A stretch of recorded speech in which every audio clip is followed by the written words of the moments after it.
사랑의 하나님, 우리 아버지, 이 시간 우리 다시 말씀을 함께 나누겠습니다. 대쟁투의 중요한 핵심적인 부분들, 그리고 마지막 선악의 대쟁투를 끝낼 수 있는 기별들을 하나님 우리에게 알려주시고, 그리고 확신시켜 주시기를 바랍니다. 사단을 떨게 할 수 있는 기별들이 우리가 손만 뻗으면 닿을 수 있는 책 속에 기록되어 있습니다. 우리가 이것을 덮어놓고 우리의 사명을 잊고 혹은 놓치고 살아온 시간들이 너무나도 깁니다. 이제 우리는 그 책들을 펼치려고 하는 것입니다. 그리고 함께 읽고 마음에 새기려고 하는 것입니다. 하나님, 사단이 방해할 겁니다. 말씀에 집중하려고 하는 이 시간을 보호해 주시고 보존하여 주시기를 바랍니다. 하나님의 사랑과 능력에 의지하여 이 시간을 시작하겠습니다. 죄인의 기도지만 들으시고 응답해 주실 것을 믿으며 예수님 귀하신 성으로 간절히 기도드립니다. 잠깐 좀 지난 시간과 연결시키면서 오늘 함께 나눌 내용들을 살펴보도록 하겠습니다. 자, 초대교회 탄생과 재림교회 탄생이 과정이 너무나 흡사하다는 거 여러 번 말씀을 드렸습니다. 초대교회 십자가가 대실망이었죠. 그리고 재림교회도 1844년 대실망이었고, 그리고 예수님의 부활 후에 말씀을 다시 제자들에게 알려주실 때 그 말씀을 붙잡고 그들은 다시 시작했고, 그리고 대실망 이후에 역시 말씀을 붙든 남은 무리들이 있었던 것이고요. 초대교회 당시에도 그 말씀을 붙든 사람들에게 성령이 임했고, 그리고 초대교회가 탄생됐습니다. 재림교회 역시 성령을 통하여 비전으로 우리가 성소 메시지를 보게 되고, 그리고 재림교회가 탄생이 되었던 과정들을 말씀을 드렸습니다. 초대교회에는 네 가지의 사명을 가지고 그 당시에 현대 기별이 주어졌었고요. 재림교회 역시도 태동이 되고 나서 재림교회를 만드신 하나님께서 이유가 있죠. 재림교회에게 주신 현대 기별이 있습니다. 이 현대 기별은 개인의 구원을 물론 포함하긴 하지만 그것만을 위해서 주어진 기별은 아니라는 거. 결국엔 대쟁투를 끝마칠 메시지가 여기에 담겨 있습니다. 그렇게 해서 우리가 재림교회의 탄생, 그리고 재림교회에게 주어진 사명이 무엇인가, 그것을 살펴보는 시간들을 지금 가지고 있는 중입니다. 그다음 우리가 지난 시간에 성소 정결에 대한 부분 공부를 했었던 건데요. 이걸 조금 더 좀 보충한다면 성소의 기능은 무엇이냐면 하나님께서 거하시는 장소입니다. 성소 그러면 하나님의 임재의 자리 이렇게 생각하시면 됩니다. 그런데 루스벨에 대한 묘사가 이렇습니다. 내가 죄악이 많고 무역이 불의함으로 내 모든 성소를 더럽혔으며. 사단에게 무슨 성소가 있었던 것인가? 예, 있었습니다. 사단에게 성소가 어디에 있었던 거냐면 루스벨이 창조될 때 그 자체가 하나님의 임재와 함께할 수 있는 그런 상태로 창조됐던 겁니다. 그래서 사도 바울이 너희가 하나님의 성전인 것과 성령이 너희 가운데 너희 안에 거하시는 것을 알지 못하느냐. 우리 자신이 성소입니다. 그 모든 피조물들은 하나님의 임재가 그 피조물 안에 함께할 수 있도록 하나님과 그렇게 함께 살아갈 수 있도록 창조된 것입니다. 처음부터 그렇게 창조된 겁니다. 여기 보시면 내가 그들 중에 거할 성소, 함께 임재의 자리잖아요. 그래서 성령이 너희 안에 거하시는 것을 알지 못하느냐. 우리가 이렇게 성소로서 창조되었다는 것입니다. 하나님의 임재의 자리로. 심지어는 영적인 것과 정신적인 것에서만 이것을 적용시킬까 봐 이렇게 표현합니다. 몸도 성령의 전이다. 이렇게 말씀을 하시거든요. 그래서 이런 전체적인 흐름을 볼 때 너의 모든 성소를 더럽혔다. 루스벨의 성소는 루스벨 심령 그 자체였던 겁니다. 그래서 하나님의 임재의 자리였던 하나님과 하나였었던 함께였었던 루스벨이 죄악이 많고 무역이 불의함으로 무역은 모든 소통과 거래 이게 루스벨 안에 죄악이 많고 그러다 보니까 그 속에서 죄가 발산됐겠죠. 하나님의 임재가 충만할 때는 하나님의 임재의 빛이 발산되는 거고 죄악이 충만할 때는 죄가 나가는 것이죠. 그래서 모든 주변과의 소통이 불의했다. 그런 뜻입니다. 그래서 그 왜 그러냐면 성소가 더럽혀졌기 때문에. 그럼 성소가 하나님과 함께 있을 때는 깨끗했었을 겁니다. 그런데 그가 교만하여짐으로 그의 자아가 살아나면서 하나님은 떠나실 수밖에 없었고 루스벨의 심령은 자아로 더럽혀진 것이죠. 자아가 더러운 것이냐? 그 자아라고 하는 것이 하나님과 함께 있을 때는 하나님의 품성대로 표현을 하니까 죄가 아니라고 볼 수 있겠는데, 하나님은 사랑이시고 이타기 때문에 하나님과 분리된 자아는 이기입니다. 그래서 하나님과 분리된 것, 사랑이 아닌 것, 이거 자체가 이제 다 동격이고, 그리고 그것이 죄인 거죠. 그래서 성소가 더럽혀졌던 것입니다. 자, 그래서 루스벨의 성소가 이렇게 더럽혀졌었다는 거. 그리고 성소를 더럽힌 이것을 루스벨은 인간에게 그 씨를 뿌립니다. 그 성소를 더럽히게 된 그 씨. 그래서 인간에게도 던지는데 그 이야기가 창세기 3 장에 나오는 겁니다.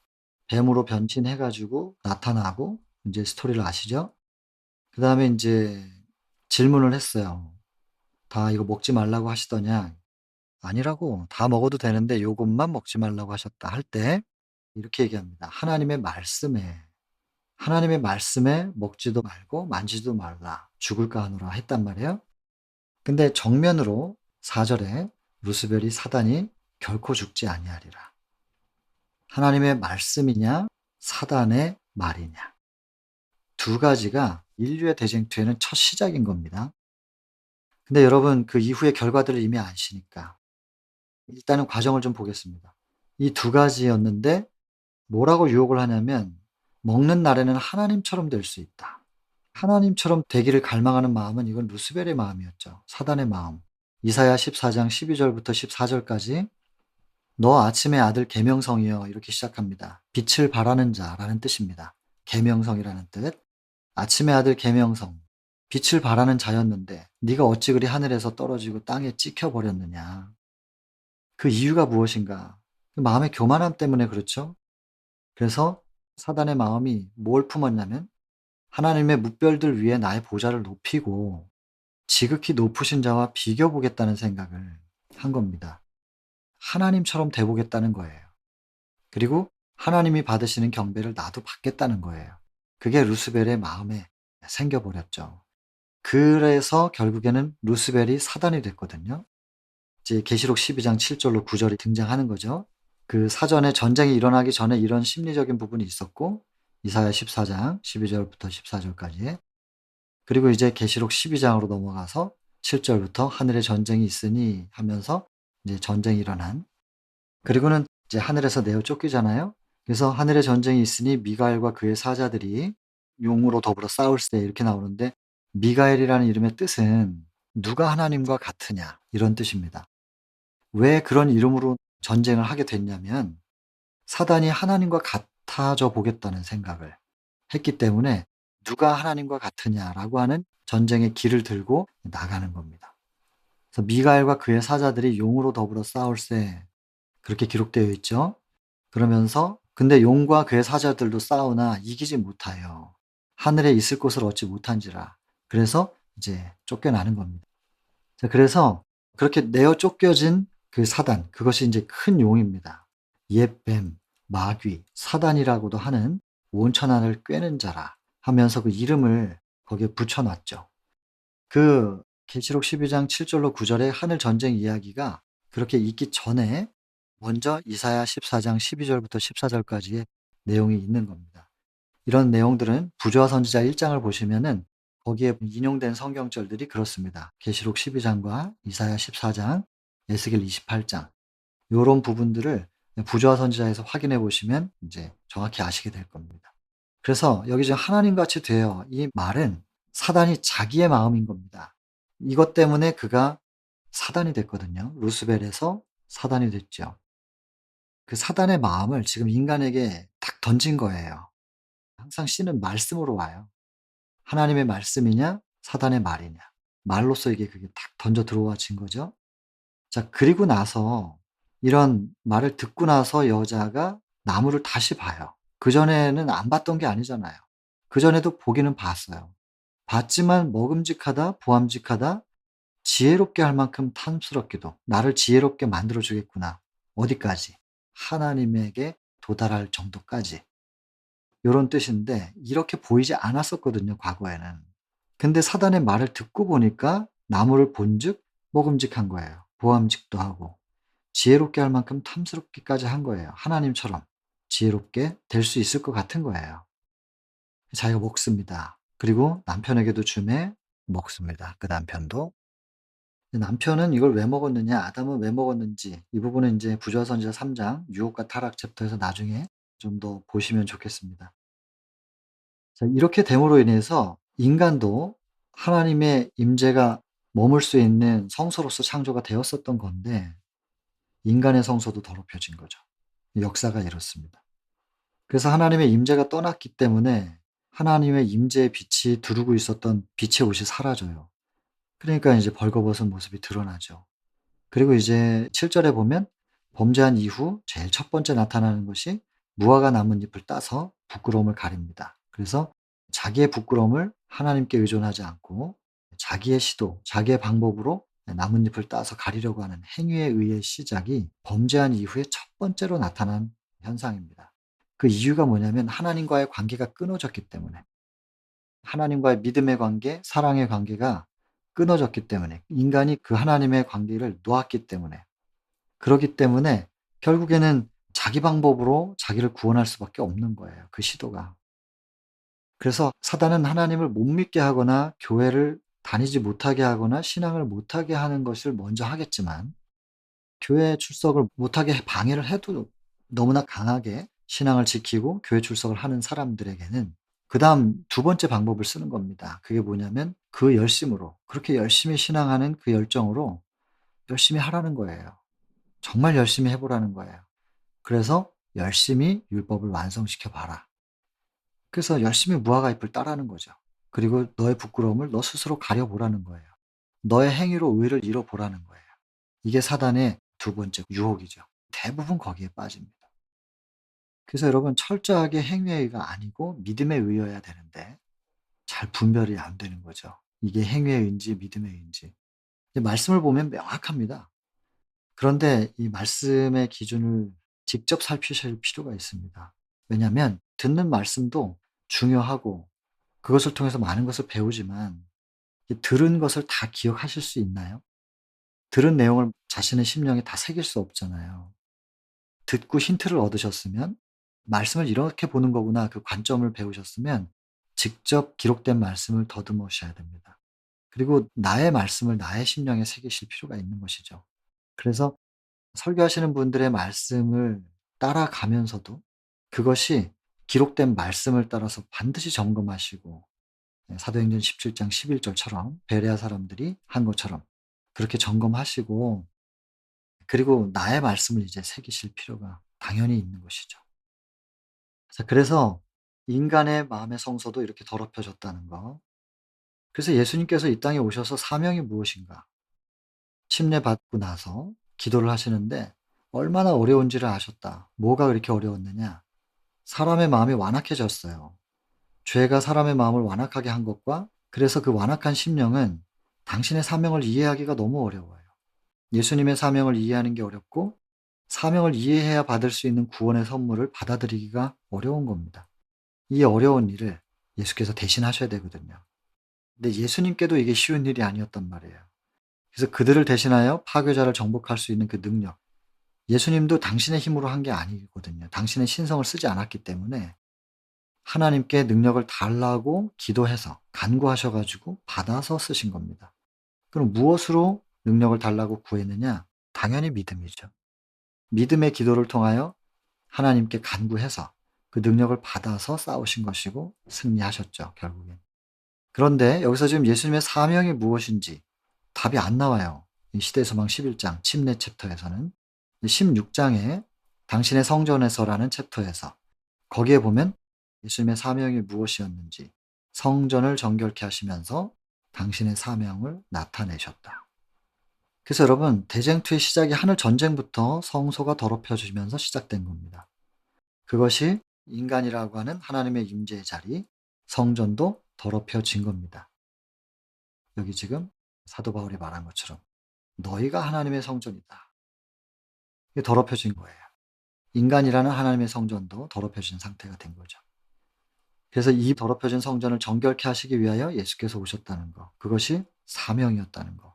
그래서 이 땅에서 성소 정결 사업을 하셨고, 그래서 원래 공생의 첫 시작, 하나님의 계획된 첫 시작은 성소 정결이었어요. 요한복음 2장에 두 가지 이적이 나오죠. 하나는 물을 포도즙으로 바꾼 사건. 그건 원래 계획돼 있었던 게 아니었습니다. 마리아의 믿음 때문에 그렇게 계획을 수정해서 이적을 베푸신 거죠. 그러나 그것도 연결시키면 물을 포도즙으로 바꾼 창조주께서 두 번째 성소 정결을 창조의 능력으로 하신다는 거거든요. 그러니까 전체적인 연결은 자연스럽습니다. 계획된 것은 아니었다 할지라도. 그래서 창조주를 선포하셨고, 그 다음에 창조의 능력으로 성소 정결, 그리고 십자가를 위하여 마지막으로 예루살렘 입성하셔서 마지막 이적을 행하신 것이 곧 또 성소 정결. 그래서 예수님의 공생의 시작과 끝은 성소 정결이었습니다. 그리고 지금도 하늘에서 하시는 것이 무엇이냐면, 우린 많이 배웠습니다. 1844년 2300주야. 그리고 성소 정결. 지금도 성소 정결 사업하고 계십니다. 그래서 결국에는 하나님의 임재의 자리를 깨끗하게, 하나님의 임재의 자리인 성전을 다시 정결하게 해서 회복시켜서 하나님의 임재를 회복하고, 그래서 하나님과 우리를 다시 하나 되게 만드시는, 그것이 예수님의 사역인 것입니다. 그런 사명을 받으셨기 때문에 그 사역을 지금까지 하고 계시는 것이고, 그리고 성소가 더럽혀졌는지 아닌지를 판단할 수 있는 기준점은 무엇이냐? 당연히 하나님의 임재의 자리는 시은자 바로 밑에, 그 보좌 아래의 기초가 뭐냐면 율법이었습니다. 그래서 율법을 가지고 하나님의 성전이 더러운지 아닌지를 분별할 수 있는 기준이 되는 거죠. 근데 그 율법은 곧 로마서 13장 10절 사랑이거든요. 품성이에요. 이타로 사느냐 이기로 사느냐. 사단은 이기거든요. 하나님은 이타이고. 결국엔 그게 기준점입니다. 이 땅에서 어떤 업적을 이룬 걸 가지고 성소가 깨끗해졌다 아니다라고 판단하는 것이 아니라 하나님의 품성, 곧 율법, 그 사랑, 이타를 회복했느냐 아니냐, 그것을 기준으로 우리가 성소가 깨끗한지 아닌지를 판단한다는 것입니다. 그것이 구원의 척도이기도 합니다. 우리가 구원받을 수 있는 사람이냐 아니냐는 것은 철저하게 하나님의 형상, 품성을 회복했느냐 아니냐, 그것입니다. 그거 외에 다른 것은 없습니다. 그것을 이루기 위하여 우리가 멍에를 메고 밭을 가는 거예요. 그것이 시대소망 34장에서는 사랑의 봉사라고 했고, 그것이 복음을 전하는 행위일 수도 있고 구제 사업일 수도 있고 모든 표현은 다를 수도 있는데, 어쨌든 그게 멍에를 메고 가는 거예요. 그 멍에는 율법이라 그랬기 때문에 율법인 곧 사랑을 메고 사랑을 실천해 보는 거예요. 그 과정 속에서 우리의 마음밭이 갈려나가는 것이거든요. 그 멍에를 메고 어떤 일을 해냈느냐가 중요한 것이 아니라, 결국 멍에가 지나간 자리가 정말로 깨끗하게 갈려 있어야 되거든요. 눈에 보이는 것은 멍에를 메고 많은 일을 한 것 같으나 밭이 안 갈려 있다든지, 거기에서 성령의 열매가 맺혀 있지 않다든지, 그러면 구원은 없습니다. 아무리 겉으로 볼 때 큰 일을 한 사람이라 할지라도, 명성이 있어도 구원하고는 관계가 없단 말입니다. 여러분, 이걸 기준으로 잘 잡으셔야 되는 것이죠.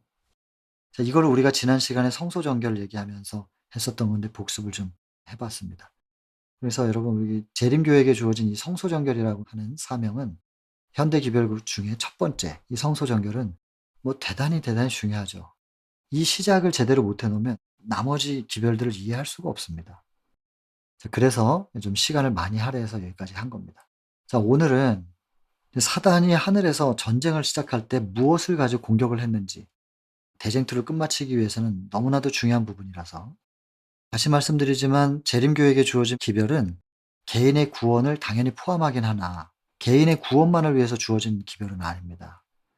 만약에 재림교회에게 주어진 기별이 개인의 구원만을 위해서 주어졌다면 재림교회가 이 기별을 받기 전에 존재했었던 모든 신앙인들은 구원을 못 받는다는 게 돼버려요. 일반 개신교회는 구원받을 사람이 하나도 없다는 게 되는데 그럴 리는 없거든요. 그래서 구원의 도 당연히 포함됩니다. 훨씬 더 완성도 있는. 이 구원의 도를 모르고 충분히 알진 못했지만 받은 빛에 충실했던 사람들, 온전한 빛이 아니라 할지라도 그들이 구원은 없다, 이렇게 판단할 수는 없단 말이에요. 그들에게도 구원은 있습니다. 그러나 지금 재림교회에게 주어진 빛은 구원의 기별 가운데서도 훨씬 더 완성도가 있겠죠. 그러나 그것만을 위해서 주어진 게 아니라 대쟁투를 끝마칠 수 있는 기별이다라는 거 꼭 기억하셔야 됩니다. 그래서 대쟁투를 끝마치기 위하여 우리가 이해해야 되는 부분이 성소정결, 그것이 인제 첫 번째로 말씀드렸고, 두 번째, 이 대쟁투의 큰 역사 속에서 사단과 하나님 사이의 쟁점이 무엇인가, 이것을 우리가 좀 이해해야 된단 말이에요. 그래서 그 부분에 대해서 지금 오늘 좀 말씀드리려고 하는 겁니다. 여러분, 첫 번째 사단이 공격했던 게 뭐냐면 창조는 불완전하다는 거예요. 창조가 불완전하다는 것은 하나님은 창조주로서 불완전하다는 뜻이죠. 그러니까는 완전하지 못한 신이 되는 거예요. 그렇다면 경배받기에 합당한가? 그 말이죠. 근데 온전하지 못한 하나님이 경배를 받는다면 나도 경배받을 자격은 있지 않느냐라는 겁니다. 그래서 하나님의 별들 위에 자기 보좌를 높이고, 하나님의 보좌를 탐하고 하나님이 받는 경배를 지극히 높으신 자와 비교 보면서 나도 그 경배를 받아보겠다는 것입니다. 이것이 부조와 선지자 1장에 나옵니다. 근데 그러면서 인제 하나님의 창조가 온전하지 못하다고 하는 것은 이제 시비를 거는 거 아니겠어요? 공격을 하는데, 예를 들면 이런 부분들이죠. "네가 지음을 받던 날로부터 내 모든 길에 완전하더니 마침내 불의가 드러났도다." 이제 이런 부분들을요, 우리가 성경을 보면서 잘못 오해하게 하는 것이 사단의 시도예요. 여기 보시면 완전하게 창조가 된 것 같았는데 결과적으로 마침내 불의가 드러났다. 그러면 불의가 나타나게 되는 피조물이 제대로 창조를 받은 건가라는 물음표가 생기잖아요. 완전하게 창조가 됐는데 왜 거기서 불의가 나와요? 결과적으로, finally. 이렇게 성경을 해석하면 하나님의 창조가 완전하지 않은 게 되는 거예요. 이렇게 해석하면 곤란하다는 겁니다. 그래서 이 마침내라는 단어가 어떤 뜻인지를 제가 좀 원문을 사용해서 좀 죄송하지만, 이제는 신학생들만 원문을 보는 건 아니고요. 원문 사전들이 있기 때문에 앱을 통해서 읽고, 그래서 이런 것들을 좀 인용을 해 보겠습니다. 이 원뜻이 뭐냐면요. 히브리 아드라고 부르는데 발음이 그렇습니다. 근데 인제 이 뜻이요, 파이널이 아닙니다. 결과적으로 이런 뜻이 아니라 뭐뭐 하는 한, 뭐뭐까지, 요런 뜻이란 말이에요. 그러면은 이걸 해석을 하면 어떻게 되느냐. 이게 킹 제임스 버전에 제가 카피해서 붙여 놨는데 till이에요, till. 파이널이 아니고. 그러면 이거 어떻게 해석해야 되냐면 불의가 드러나기 전까지는 완전했었는데, 이렇게 해석을 해야 된단 말입니다. 그래서 하나님의 창조가 불의가 드러날 수 있는, 결과적으로 불의가 나오게끔 불완전한 상태로 창조된 게 아닙니다. 절대로 그렇게 해석하면 안 되고, 불의가 드러나기 전까지는 완전하였던 것이다. 이렇게 해석을 해야 된단 말이에요. 그러나 어쨌든 간에 불의가 드러나기 전까지는이라고 해석한다 할지라도 불의가 드러날 여지는 있는 상태로 창조된 거 아니냐, 이렇게 2차 질문할 수 있잖아요.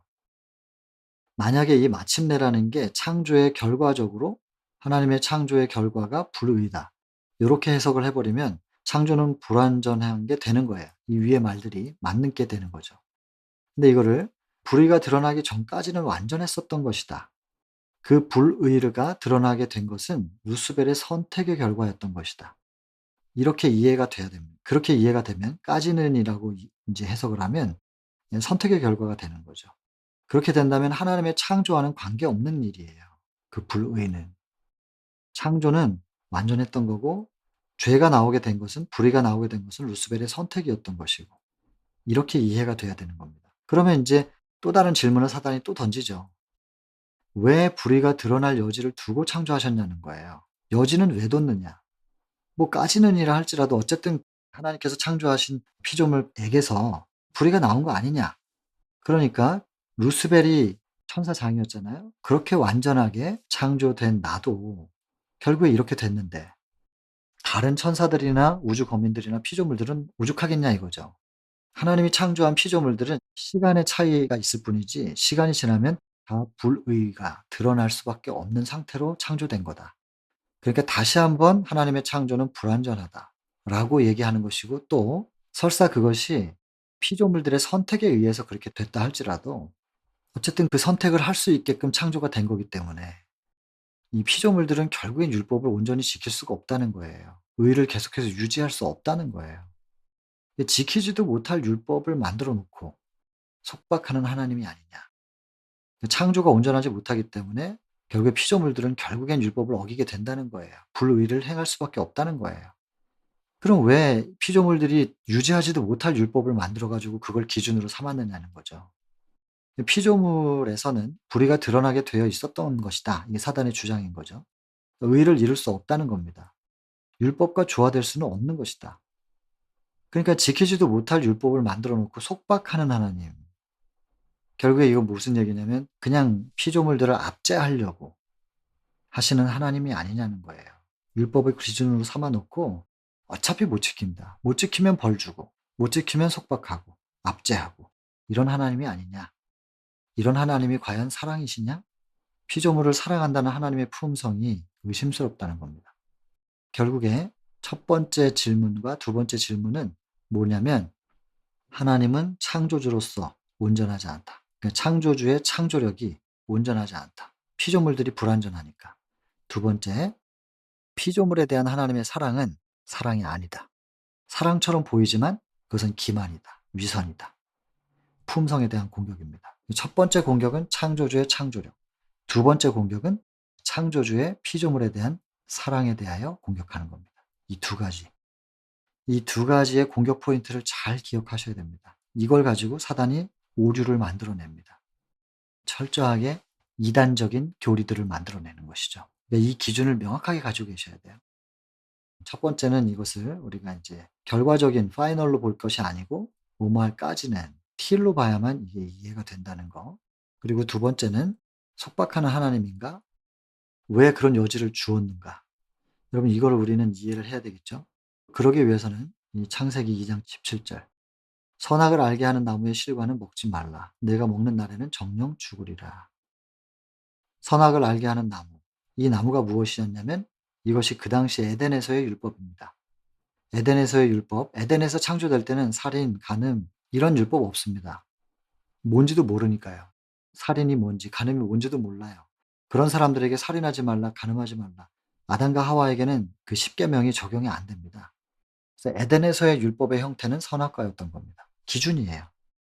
결국엔 각 시대별로 율법의 표현은 다르지만 그 중심엔 다 무엇이 있느냐면 하나님과의 관계, 믿음의 관계와 사랑의 관계가 있는 겁니다. 그래서 하나님을 믿고 사랑한다면 먹지 말아 줘라, 선악과를. 이게 기준인 거예요. 그럼 이게 도대체 이 선악과를 왜 그러면 기준으로 주셨다고는 하지만은 이해가 잘 안 된단 말이에요. 이걸 이해하려면 말입니다. 부자선지자 2장에서 창조 챕터거든요. 그걸 잘 좀 보시고 창세기 1장과 2장을 잘 좀 살펴보셔야 되겠죠. 여러분 하나님은 사랑이신데 사랑의 속성이 뭐냐면 사랑의 대상이 있어야 되잖아요. 벽을 보고 나는 너를 사랑한다라고 말하는 사람은 없지 않겠습니까? 그러니 사랑은 대상이 있어야 돼요. 근데 하나님이 사랑이시기 때문에 사랑의 속성으로 사랑의 대상을 창조하신 것이죠. 그냥 하나님께서 창조주의 주권으로 창조를 하신 거예요. 그래서 존재하게 된 거예요. 그러면 내가 창조했으니까 너는 무조건 살아야 돼. 이거는 하나님의 사랑과 다른 부분이에요. 하나님의 사랑은 그런 게 아니란 말이에요. 하나님이 사랑으로 창조를 하긴 하셨으나 피조물들은 선택할 수 있어야 돼요. 존재하기로 내가 선택하지 않았기 때문에 그냥 존재가 된 거예요. 창조가 됐으니까. 그 다음에 그 존재를 유지할 것인지 아니면 존재하기를 포기할 것인지 선택할 자유가 있어야 됩니다. 하나님은 내가 만들었으니까 넌 무조건 살아. 이건 창조주의 사랑이 아닌 것이죠. 그래서 그것을 선택할 수 있는 그 기준으로 선악과를 주신 거죠. 계속 존재할 것인지 아닌지를 선택하는 기준으로 선악과하고 그게 무슨 상관이냐. 이거 참 이해하기가 어려웠었는데 묵상을 좀 하다 보니까요. 이제 이 군 생활이 좀 생각이 나더라고요. 보통 이제 징집이 돼서 군대를 가는데 저는 이제 지원을 해서 갔어요. 어떤 부대에 이제 지원을 해서 갔는데 훈련을 시키다가 훈련생들이 힘들고 포기하고 싶으면 그걸 포기할 수 있도록 선택이 주어졌었어요. 그래서 포기하고 집으로 돌아가겠다고 하면 바로 돌려보내 줬었거든요.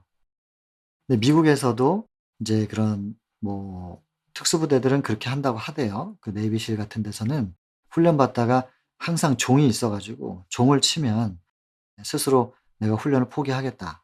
이제 그렇게 의사 표현을 하면 바로 이제 돌려보내 주는 똑같은 겁니다. 그래서 종소리가 나면 사람들은 생각하는 거죠. 인제 '아 누가 또 포기했구나.' 예 그러면서 또 훈련을 계속 이어갈 사람들은 가는 것이고 '누가 포기했나 보다.' 이렇게 다 아는 거예요. 그리고서 인제 훈련 마치고 저녁에 와 보면 한 사람이 없어요. '아 얘가 종을 쳤구나.' 근데 저희도 그랬어요. 집에 가겠다고 모든 사람들 앞에서 딱 인제 손 들고 "내가 포기하겠다." 하면은 그 자리에서 딱 보내 줬습니다. 그러면 아무 의문이 없죠. 근데 만약에 훈련받던 동기 중에 한 사람이 갑자기 사라졌어요. 교관이 불러 가지고 가 봤는데 그다음부터 없어진 거예요. 그러면 인제 물음표가 생기는 거예요. '얘가 어디 갔나.' 똑같은 겁니다. 이 아담과 하와가 존재하기가 싫어요. 그래서 하나님 앞에 가서 "나를 왜 창조했어요? 나를 왜 낳았어요?" 이 따지면서 "내가 선택하지 않았는데." 그러면은 하나님께서 '아 그렇구나. 그럼 너 원래 자리로 돌아가야 되겠구나.' 그러면서 흙으로 돌려보내면 온 우주 거민들이 생각할 때는 말입니다. 하나님한테 찾아갔었는데 갑자기 아담이 안 보이는 거예요. 그 물음표가 생길 수밖에 없지 않겠어요? '어디 갔지?' 이러면서. 하나님께 대해서는 의구심이 생길 만한 여지가 없어야 되는 거죠, 하나님은. 그게 완전이니까요. 그래서 아담과 하와가 존재하기를 원치 않으면 모든 우주 거민들 앞에서 선악과를 그냥 따는 겁니다. 군대에서 포기하고 싶으면 종치는 것처럼 "나는 돌아가겠습니다." 하고 선포하는 것처럼. 선악과를 따면 온 우주 거민들이 '아 이것은 아담의 선택이었다. 하나님의 주권으로 창조했다가 갑자기 사라지게 했다가 이런 게 아니고 아담이 선택한 것이구나.' 그러기 위해서는 공식화될 필요가 있었던 것이거든요. 그래서 선악과는 그 기준이었던 거예요. 선악과를 따면 나는 원래 자리로 돌아간다. 왜냐하면 여기 지금 정령 죽으리라 그랬는데 아담과 하와가 죽음이 뭔지를 아냔 말이에요. 이게 뭔지 몰라요. 이건 모세가 기록을 했기 때문에 정령 죽으리라 이렇게 표현된 거지 에덴 동산에서는 이렇게 표현이 되지 않았을 거예요, 틀림없이. 하나님께서 아담과 하와에게는 이렇게 말씀하셨을 거예요. "네가 이걸 따면 원래 자리로 무의식 상태로 무존재로 그냥 돌아가는 거야." 이렇게 말씀하셨을 거예요. 근데 이건 BC 1500 년에 모세가 기록을 했기 때문에 이런 표현들을 썼겠죠. 그 당시 사람들이 이해할 수 있는 단어를 사용하여서. 우리가 이런 부분들을 좀 생각하면서 이거 읽어야 될 거예요, 성경을. 그래서 이것은 하나님께서 주신 뭐 여러분들이 잘 아시는 선택의 자유였습니다. 선악과를 주신 이유, 선택의 자유. 창조했으니 무조건 살아라. 강제하시지 않는 분이라고 하는 거. 하나님의 사랑은 절대로 강제할 수 없는 것이니까. 선택의 자유를 준 겁니다.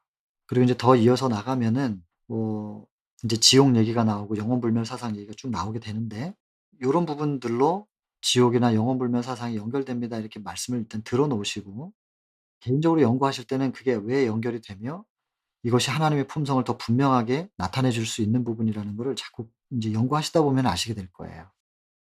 자 어쨌든 선택의 자유를 주시는 하나님의 사랑이었고 그런데 여기에 인제 하나의 전제가 있죠. 만약에 인간이 잘못된 선택을 하게 된다 할지라도 선택의 자유를 주셔 놓고서 잘못된 선택을 한다 할지라도 왜냐하면 루스벨이 있거든요. 사단이 있기 때문에 이거 하나님께서 만약이라고 하는 것을 생각하실 수밖에 없었던 거예요. 절대로 정해진 거 아닙니다. 정해져 있는 것이 아니었는데 만약 그렇게 된다면 잘못된 선택을 하게 된다면 '내가 신의 생명으로 값을 치르겠다. 내가 대신 죽겠다.'라고 하는 그런 결심의 마음 그 마음으로 창조하신 것입니다. 그러니까 실은 인간의 잘못된 선택 혹은 죄, 문제 이 모든 것들은 창조 전부터 이미 용서가 주어진 상태로 그리고 회복시켜 주시겠다는 약속이 주어진 상태로 값은 신의 생명. 그런 상태로 목숨 걸고 창조하신 거예요. 가끔 주변에서 들려오는 말은 출산하는 산모가 선택해야 되는 경우들이 있더란 말이에요. 그게 아이를 낳게 되면은 엄마가 생명을 잃을 수도 있는. 그래서 인제 출산을 하는 그 날이 가까우기 전에 의사들이 제안을 하는 거죠. 아이를 포기를 해야 된다고. 그럴 때 인제 아이를 포기 못하는 어머니들이 있잖아요, 아주 가끔. 요즘엔 대부분은 인제 아이를 지우더라고요. 근데 인제 목숨 걸고 아이를 끝까지 지키고 자기가 죽을 수도 있는데 그리고 인제 출산 날까지 버텨보는 그런 어머니들이 있지요. 비교할 수 없겠지만 어쨌든 하나님의 사랑에 대하여 헤아릴 수 있는 최고의 경지가 그 어머니의 사랑밖에는 없으니까 말씀을 드리는 겁니다. 여러분, 선택의 자유를 주신다는 것은 목숨 건 사랑이었습니다. 이 선택의 자유 이야기 많이 들어보셨겠지만 이 선택의 자유를 주실 때에 하나님이 어떠한 각오를 가지고 우리에게 선택의 자유를 주셨는지에 대해서 정말 깊이 깊이 묵상을 해야 될 겁니다.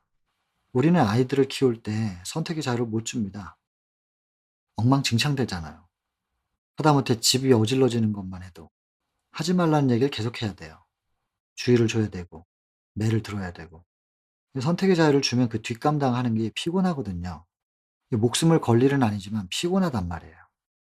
나의 피곤함과 약간의 인제 안락을 위해서도 우리는 자녀들에게 선택의 자유를 못 주는 경우들이 종종 있는데 하나님은 목숨을 걸고 선택의 자유를 주신 거예요. 이것에 대하여 우리는 하나님의 사랑을 의심할 수가 없는 것입니다.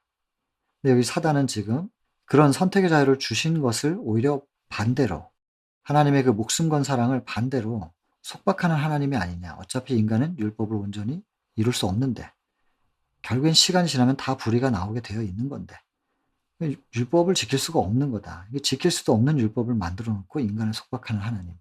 이렇게 하면서 하나님의 품성에 대하여 도전했던 겁니다. 창조가 온전하지 못하다. 두 번째는 피조물을 진짜로 사랑하는 것이 아니다. 창세기 3장만 보더라도 이거 먹으면은 눈이 밝아져서 하나님처럼 되는 건데 너희들이 하나님처럼 된다면 상당히 이게 업그레이드 되고 좋아지는 건데 이렇게 좋아지는 거를 왜 먹지 말라 그러셨겠냐 이거죠. 그리고 뱀이 먹어봤다는 거예요. 부자선자에 보면 3장 유혹과 타락. 나는 먹었는데 죽지 않고 죽지 않을 뿐만 아니라 말을 할 수 없는 뱀이 말을 할 수 있게 됐다는 거예요. 능력이 생긴 거죠. 너희들이 말할 수 있는 인간이 이걸 먹으면 어떻게 되겠냐. 하나님처럼 될 거다. 하나님은 너희가 성장해서 그렇게 업그레이드 되는 것을 바라지 않는 거야. 너희들이 잘 되기를 바라지 않으시는 거야. 너희들이 잘 되기를 바라지 않는 하나님이 과연 너희를 사랑한다고 말할 수 있는 거냐? 좀 생각해 봐라. 이런 내용들을 전부 여기에 담아 놓진 않았지만 이 뱀의 말 속에는 결국엔 그건 겁니다. 하나님이 과연 너희를 사랑하시는 걸까? 이 하나님이 사랑이 아니라고 하는 것을 계속해서 사단이 교묘하게 집어넣는 거예요. 그리고는 사단의 말을 마음밭에 받아들인 인간은 빛의 옷이 사라졌을 때 절대적으로 나를 사랑하시는 어떤 상황에서든지 간에 나를 사랑하시는 하나님께 달려가서 옷이 사라졌어요. 이렇게 의탁하지 못하는 겁니다. 사랑이 깨어졌으니까. 그분이 나를 온전히 사랑하지 않는다는 의심이 생겼기 때문에 하나님께 맡기질 못하고 하나님께 나아가질 못해요. 그러니까 사랑받지 못하는 인간은 어떻게 해야 돼요? 누가 나를 사랑해 줘요? 내가 나를 사랑해야 되고 내가 나를 지켜야 돼요. 그러니까 나의 부끄러움은 내가 가려야지. 그래서 무화과잎을 따는 것이고 내가 나를 지켜내기 위해서 온갖 방법들이 고안되는 겁니다 이제. 죄 때문에 영원한 생명이신 하나님과 분리됨으로 어쩔 수 없이 유한하게 죽을 수밖에 없는 숙명을 갖게 됐잖아요. 이것으로부터 벗어나기 위해서도 영원히 살고 싶은 거죠. 영원을 사모하는 마음은 있으니까. 전도서 3장 11절입니다. 그래서 이제 과학을 만드는 거예요. 시대소망 3장 죄는 과학이 되고 과학이라는 이름으로 바벨탑을 쌓는 겁니다. 유전공학을 통하여 인간의 생명을 영원하게 만들 수 있는 방법이 없을까? 양자 물리학을 통해서 어떻게 하면 빛을 초월해 가지고 시간을 초월할 수 있을까? 이런 것들을 과학으로 지금 신의 영역에 도전해 보겠다는 것이죠. 전부 다 내 스스로. 심지어는 신앙을 하는 사람들이라 할지라도 구원을 나의 행위로 받겠다는 거예요. 내가 이룬 의를 가지고 내가 구원받겠다는 거예요. 불가능한 일에 도전하는. 과학으로도 바벨탑을 쌓고 교회 안에서도 바벨탑이 쌓여져 올라가고 있는 중인 것입니다. 여러분 현대판 바벨탑 생각하셔야 되는 겁니다. 결국엔 마지막 바벨 무엇이냐면 자아죠. 사단이 공격하는 게 무엇인지 대쟁투의 초점이 무엇인지 꼭 이 두 가지를 기억하시고 오늘날 신앙을 하는 우리들 심령 속에 창조주의 창조력에 대하여 의심이 생기면 그것에 대하여 절대적 믿음이 흐려지거나 아니면 그런 믿음을 가져본 적도 없거나 혹시 그런 상태가 아닌지 살펴봐야 된다는 것입니다. 그리고 하나님의 품성에 대해서도 마찬가지입니다. 어떠한 상황에서든지 간에 하나님은 나를 사랑하시는 분이시다. 눈동자처럼 지키시고 졸지도 주무시지도 아니하시고 시편 121편입니다. 부터 시작해서 이사야 1장 18절에 너희 죄가 주홍같이 진홍같이 붉어도 내게로 오라. 내가 흰 눈처럼 양털처럼 내가 깨끗하게 할 거야. 내가 해 줄게. 오라. 우리가 서로 이야기 좀 해 보자. 지금 초청하고 계시는 거거든요. 그리고는 마지막으로는 야고보서 1장 17절에 이 땅에서는 동쪽으로 해가 뜨면은 서쪽으로 그림자가 지고 서쪽으로 해가 지면 동쪽으로 그림자가 지게 돼 있는데 하나님은 회전하는 그림자도 없으신 분이시다. 무슨 얘기냐면 절대 불변. 요한일서 4장 8절 하나님은 사랑이시다 그랬으면 그냥 끝까지 사랑이에요. 우리가 뭘 어떻게 하면 이쁜 짓 하면 사랑하고 좀 못된 짓 하면 사랑하지 않는 그런 분이 아니라 우리가 어떤 상태든지 간에 우리의 숨이 끝나기 전까지는 절대로 변함없는 사랑으로 우리를 사랑하신다는 거. 그래서 어떤 상태든지 간에 누구든지예요. 주의 이름을 부르는 자는 구원 얻는다. 사도행전 2장 21절. 주의 이름은 무엇이냐? 자기 백성을 저희들의 죄로부터 구원해낼 자 예수. 마태복음 1장 21절. 구원이신 예수, 그 이름입니다. 누구든지 그 이름을 부르면 구원이다. 그러니까 십자가 한 편의 강도가 주의 이름을 불러서 구원을 받잖아요. 십자가 한 편의 강도. 극악의 죄인입니다. 십자가에 못 박힐 정도면 더 이상 희망 없는 죄인인데 그 사람이 주의 이름 부르고 구원받지 않습니까? 우리도 어떠한 상태든지 간에 주의 이름을 부르기만 하면 나를 사랑하시는 그분 믿으시고 내가 이 모양 이 꼴이라 할지라도 지금이라도 주의 이름을 부르면 외면하실 수 없는 분이실 거야. 틀림없어. 그리고 주의 이름을 부르시고 구원 속에서 살아가시게 되길 바랍니다. 사단은 이 두 가지를 공격해서 우리 심령 속에 흐리게 만들어요. 그 믿음을 흔들어요. 혹은 그 믿음이 생기지 못하게 해요. 여러분, 이 믿음을 가져야 되고 그리고 흔들려고 하는 사단 앞에서 끝까지 붙잡고 늘어져야 돼요. 야곱이 야복강에서 그렇게 주의 다리를 붙잡고 축복하지 않으면 놓지 않겠다고 목숨 걸고 매달렸던 것처럼 우리가 할 일은 그분을 믿고 매달리는 것밖에는 없습니다. 그 다음은 그분들이 해결하실 일이죠. 그분들이 싸우실 일이에요.